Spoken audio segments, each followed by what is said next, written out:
warahmatullahi wabarakatuh. Perkenalkan, nama saya Nadia Gusti Ayu dari 4 Rek B Manajemen 1. Kali ini saya akan membahas beberapa materi tentang manajemen pemasaran. Pembahasan materi manajemen pemasaran yang pertama yaitu tentang pemasaran internasional. Pada season pertama akan membahas tentang sifat pemasaran internasional, pengantar pemasaran internasional. Apa sih pemasaran internasional? Yaitu pemasaran internasional terdiri dalam mengidentifikasi dan memuaskan kebutuhan konsumen luar negeri lebih baik dari pesaing nasional dan internasional di bawah kendala tahapan internasionalisasi perusahaan dan lingkungan global. Adapun pemasaran internasional dan mengekspor. Pemasaran internasional lebih dari ekspor karena melibatkan yang pertama yaitu pemasaran produk yang telah diproduksi atau dirakit di negara tujuan. Yang kedua yaitu membangun kehadiran permanen di luar negeri. Yang ketiga lisensi dan waralaba. Yang keempat sourcing dan komponen dari negara-negara asing. Selanjutnya ada pula pemasaran internasional dan multinasional. Pemasaran internasional itu sendiri yaitu pemasaran lintas batas nasional. Sedangkan pemasaran internasional yaitu koordinasi terpadu kegiatan pemasaran perusahaan di seluruh dunia. Ada juga alasan-alasan untuk pemasaran luar negeri. Yang pertama, skala ekonomi dan ruang lingkup. Yang kedua, keberadaan pasar yang menguntungkan di luar negeri. Yang ketiga, pasar jenuh di dalam negeri, tingginya biaya R dan D. Yang keempat, peluang internasional. Yang kelima, kurang kompetisi. Dan yang keenam, perjanjian perdagangan baru. Apa sih itu mengekspor? Mengekspor itu berarti kita menjual di pasar luar negeri dari barang yang diproduksi, disimpan dan diolah untuk memasok negara asal. Selanjutnya ada dua jenis ekspor yaitu pasif dan aktif. Selanjutnya ada season yang kedua yaitu tentang pemikiran strategi dalam pemasaran internasional. Apa sih strategi? Strategi itu memilih arah umum bagi perusahaan bersama dengan desain organisasi, kebijakan, sistem, dan gaya manajemen yang paling cocok untuk mengalahkan persaingan di lapangan. Adapun taktiknya itu menyangkut metode praktis untuk melaksanakan keputusan strategi. Yang pertama, ada keunggulan kompetitif, yaitu unsur-unsur keunggulan kompetitif sendiri adalah menawarkan fitur kritis, sumber daya strategis, faktor operasi, dan signifikasi atau signifikan. Ada juga model Porter keunggulan kompetitif. Yang pertama, kepemimpinan biaya, yang kedua diferensiasi, yang ketiga spesialisasi. Selanjutnya ada juga lingkungan dan kompetitif. Ada beberapa faktor. Yang pertama, kemudahan masuknya pesaing ke pasar. Yang kedua, daya tawar pelanggan. Yang ketiga, daya tawar pemasok. Yang keempat, ketersediaan pengganti. Nah, adapun tingkatan tekanan yang kompetitif yang ada. Ada juga yang ketiga yaitu persaingan antar bangsa. Dan yang keempat yaitu rantai nilai. Di dalam rantai nilai ada kegiatan utama yang dilakukan. Yang pertama ada logistik inbound. Yang kedua ada operasi konversi input menjadi produk. Yang ketiga ada outbound logistik yaitu perhatian pada distribusi. Yang keempat yaitu pemasaran dan penjualan, kegiatan pelayanan. Selanjutnya yaitu tentang season yang ketiga membahas strategi pemasaran internasional. Apa aja sih strategi pemasaran internasional itu? Yang pertama kita bisa menggunakan model 5 tahap. Yang kedua yaitu perencanaan pemasaran internasional itu sendiri. Apa sih itu artinya perencanaan? Perencanaan itu berarti kita melihat ke masa depan dan memutuskan apa yang harus dilakukan saat ini di masa depan dapat mengingat keadaan diperkirakan atau yang dimaksud. Selanjutnya yang ketiga itu tentang bagaimana sih jika analisa atau analisis, yaitu bagaimana jika analisis mengakui kompleksitas, diskontinuitas dan ketidakpastian dari dunia nyata. Yang keempat ada kontrol dan koordinasi. Di dalam kontrol dan koordinasi ada pengendalian yaitu menetapkan standar dan target kegiatan pemantauan dan membandingkan ke aktual dengan target kinerja, menerapkan langkah-langkah untuk memperbaiki perbedaan. Adapun juga koordinasi. Koordinasi berarti penyatuan usaha, yaitu memastikan bahwa setiap orang dalam perusahaan harus bekerja menuju tujuan bersama. Koordinasi yang efektif memerlukan kontrol atau pengendalian yang efisien.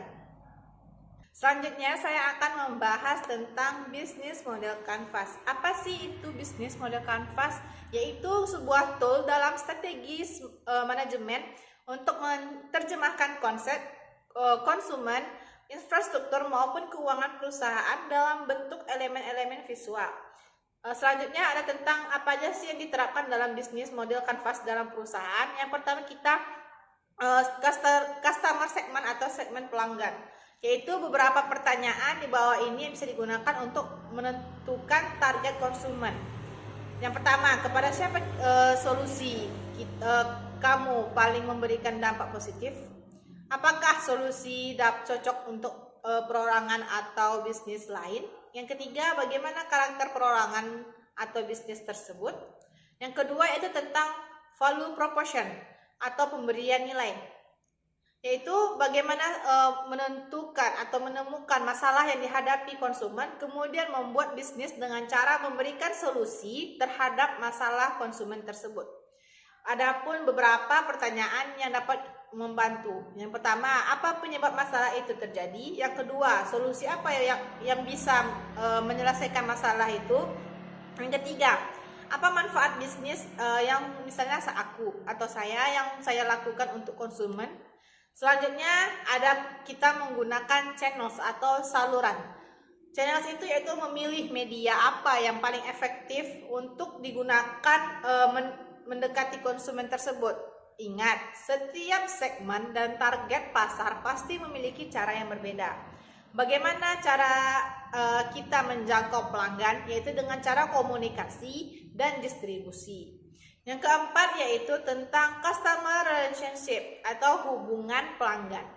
Jadi kita sudah menentukan value proposition dan segmentasi konsumen. Selanjutnya adalah memahami dan mendekati mereka atau konsumen itu. Bagaimana sih cara mendekati konsumen? Cara mendekati konsumen itu ada banyak. Yang pertama baik secara personal, yang kedua ada by phone, yang ketiga dan sebagainya. Selanjutnya di dalam customer relationship kita dapat mengetahui cara apa yang paling efektif untuk berinteraksi dengan konsumen maupun calon konsumen. Yang kelima yaitu tentang revenue stream atau arus pendapatan. Apa sih revenue stream itu? Revenue stream itu sendiri merupakan suatu pendapatan perusahaan dari berbagai sumber seperti hasil penjualan, dividen, dan sebagainya. Bisnis model kanvas merupakan teknik yang paling efektif untuk diterapkan di dalam perusahaan karena dapat membantu memetakan bisnis secara terstruktur. Selanjutnya yang keenam yaitu tentang key resource atau sumber daya utama.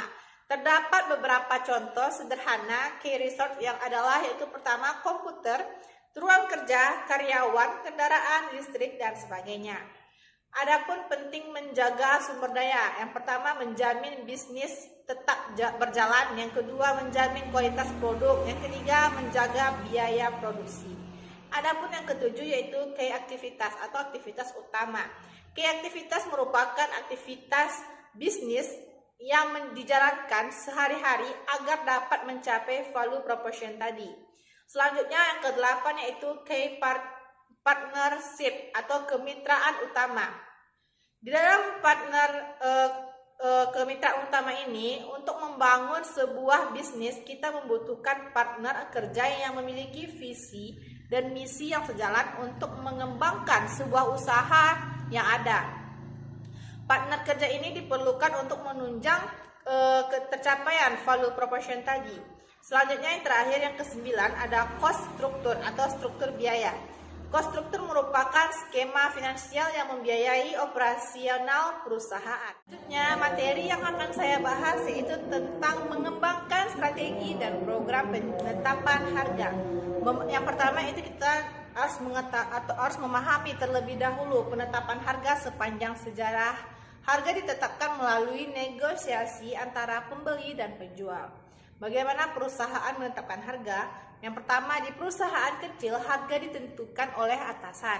Yang kedua, di perusahaan besar penetapan harga ditangani oleh manajer divisi dan manajer lini produk.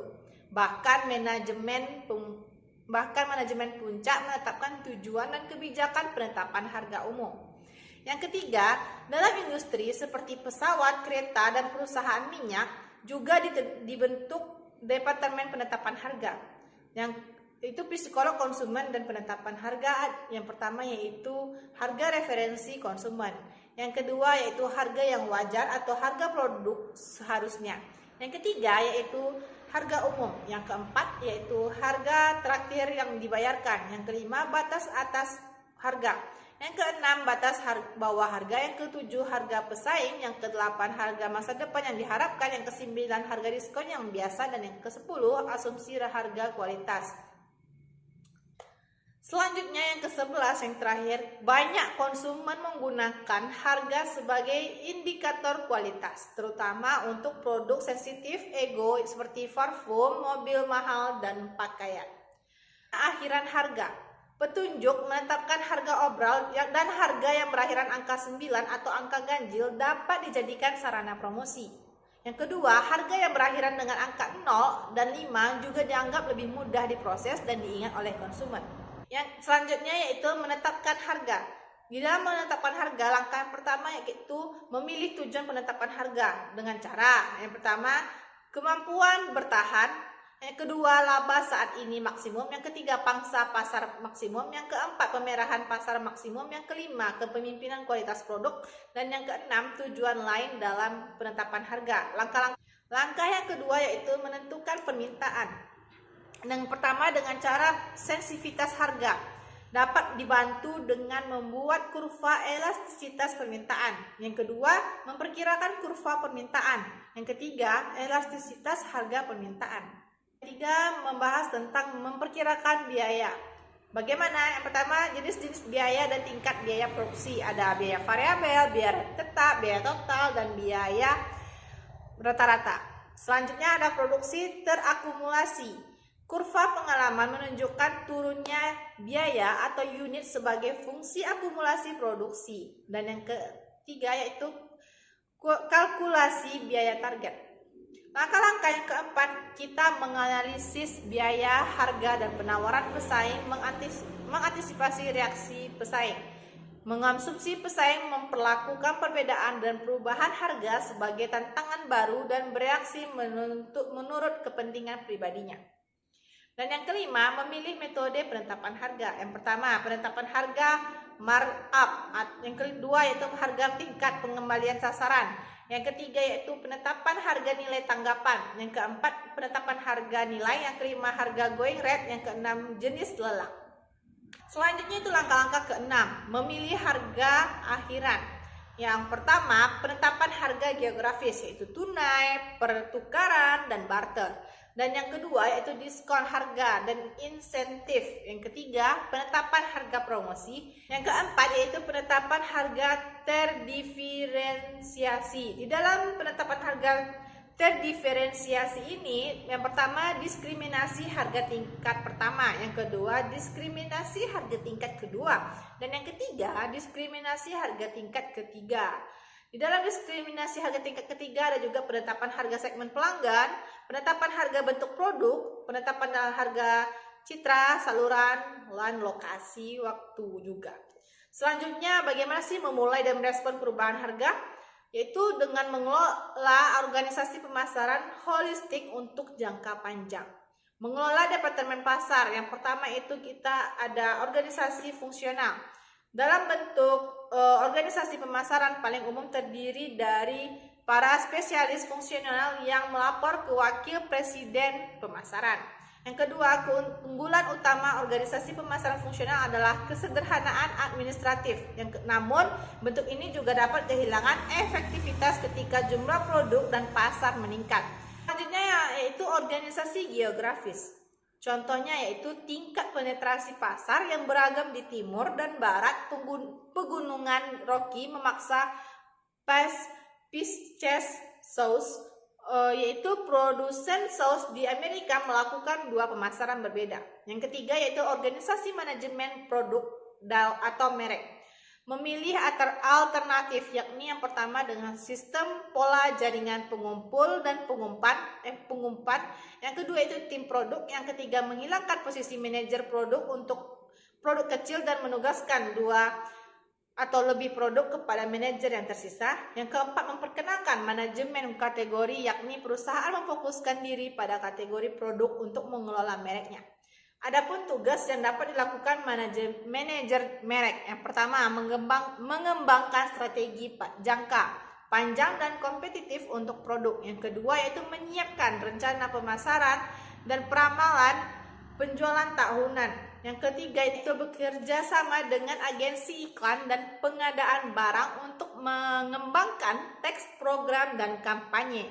Ada juga struktur tim produk. Yang pertama tim produk vertikal, segitiga, dan horizontal. Yang keempat yaitu organisasi manajemen dan pasar. Organisasi manajemen pasar di mana kegiatan pemasaran dikelola untuk memenuhi kebutuhan kelompok pasar yang berbeda dan tidak hanya memfokuskan diri pada fungsi wilayah atau produk pemasaran.